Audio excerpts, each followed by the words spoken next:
dari kelompok 4 yang beranggotakan Saya Elsa Marta Yolanda dengan NIM 2566005. saya Ega Miftatul Aulia dengan NIM 256008. Dan saya Hendri Briansyah dengan NIM 256028.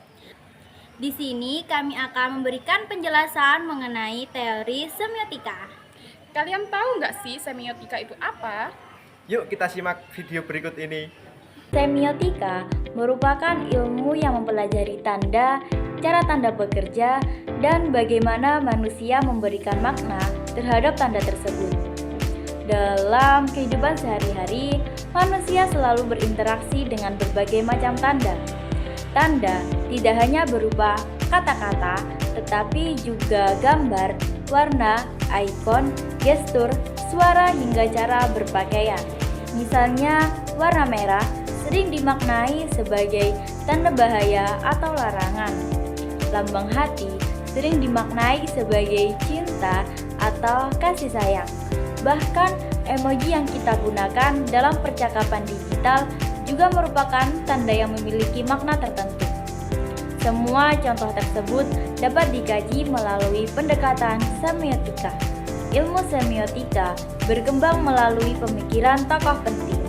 Salah satunya adalah Ferdinand de Saussure yang menjelaskan bahwa setiap tanda terdiri atas penanda atau bentuk fisik tanda dan petanda, yaitu konsep makna yang diwakili oleh tanda tersebut.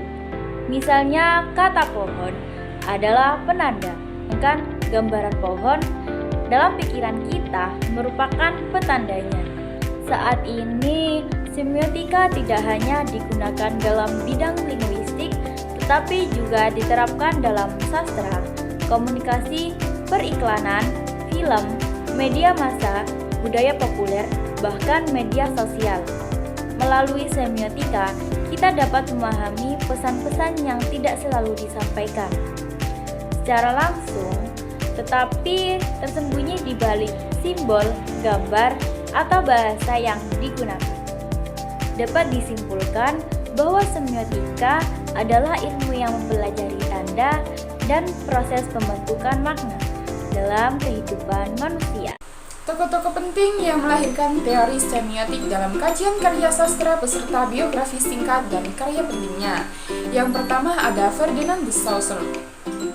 Ferdinand de Saussure adalah ahli linguistik asal Swiss yang lahir pada tahun 1857 dan wafat pada tahun 1913. Ia dikenal sebagai pelopor semiotika modern melalui kajiannya tentang bahasa sebagai sistem tanda. Gagasannya menjadi dasar perkembangan semiotika dalam kajian linguistik, sastra, dan ilmu komunikasi. Karya pentingnya ada Course in General Linguistics 1916, diterbitkan setelah ia meninggal berdasarkan catatan kuliahnya. Dalam buku ini, ia memperkenalkan konsep penanda dan petanda. Yang kedua ada Carlo Sanders Peirce. Carlo Sanders Peirce lahir pada tahun 1839 dan wafat pada tahun 1914. Ia adalah filsuf, ahli logika, dan ilmuwan asal Amerika Serikat. Ia mengembangkan teori semiotika yang memandang tanda sebagai hubungan antara representamen, objek, dan interpretan.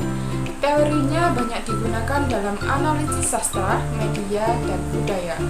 Karya pentingnya ada Collected Paper of Carlo Sanders Peirce, kumpulan tulisan yang memuat konsep, ikon, indeks, dan simbol. Yang ketiga ada Roland Barthes. Roland Barthes lahir pada tahun 1915 dan wafat pada tahun 1980. Ia adalah kritikus sastra dan filsuf asal Prancis.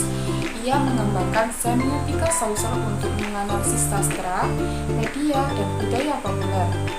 Barthes memperkenalkan konsep denotasi, konotasi, dan mitos.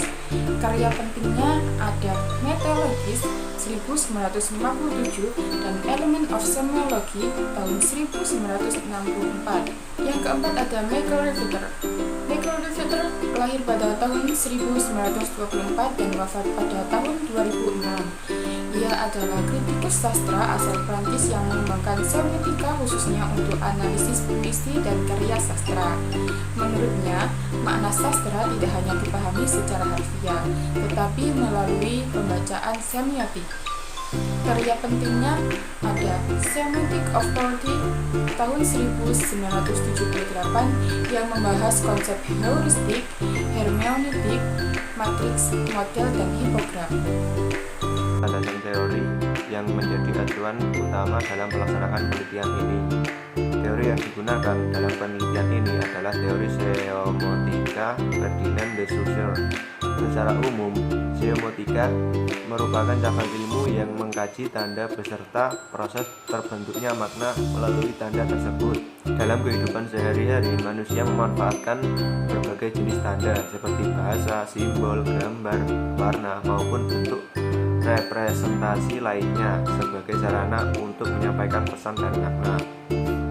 Menurut Jafar Lantowa dan rekan-rekan, seomotika merupakan ilmu yang digunakan untuk memahami makna yang terkandung dalam suatu teks, khususnya karya sastra.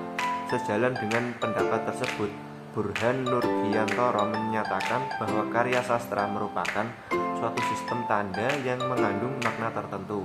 Oleh karena itu, pemahaman terhadap karya sastra tidak hanya berfokus pada unsur yang tampak, tetapi juga pada hubungan antara tanda dan makna yang membentuk keseluruhan isi karya. Selain itu, Surya Dharma dan rekan-rekan menjelaskan bahwa perkembangan seomotika dipengaruhi oleh pemikiran dua tokoh penting, yaitu Ferdinand de Saussure dan Carles Sanders Peirce. Namun penelitian ini menggunakan teori Ferdinand de Saussure karena dianggap paling sesuai untuk mengkaji hubungan antara tanda dan makna dalam karya sastra. Selanjutnya saya akan menjelaskan mengenai tokoh yang menjadi landasan teori dalam penelitian ini, yaitu Ferdinand de Saussure. Ferdinand de Saussure merupakan seorang ahli linguistik asal Swiss yang dikenal sebagai pelopor seomotika modern. Gagasannya banyak dikenal melalui buku Course in General Linguistics yang diterbitkan setelah beliau wafat.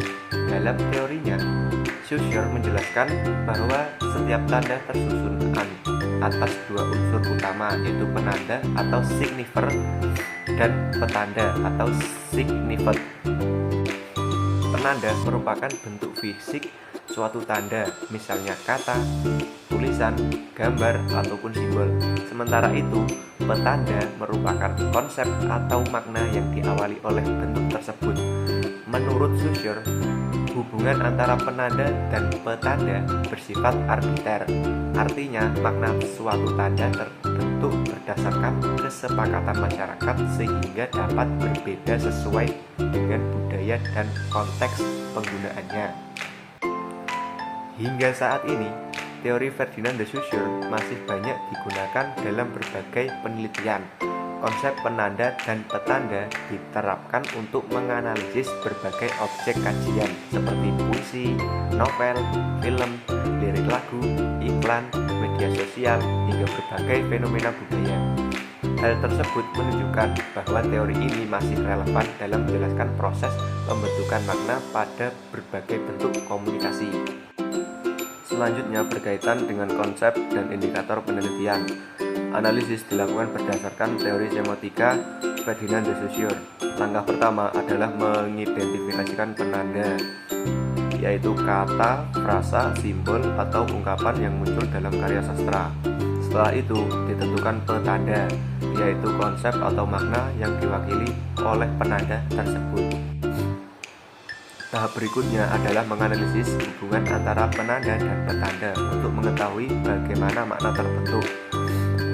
Selanjutnya, peneliti mengidentifikasi makna denotatif, yaitu makna yang bersifat langsung atau sesuai arti sebenarnya, serta makna konotatif, yaitu makna yang muncul berdasarkan konteks sosial, budaya, dan pengalaman pembaca. Tahapan terakhir adalah mengungkap pesan atau amanat yang ingin disampaikan pengarang melalui penggunaan berbagai tanda dalam karya sastra. Dengan menggunakan indikator-indikator tersebut, penelitian ini diharapkan mampu menghasilkan pemahaman yang lebih mendalam terhadap makna yang terkandung dalam karya sastra.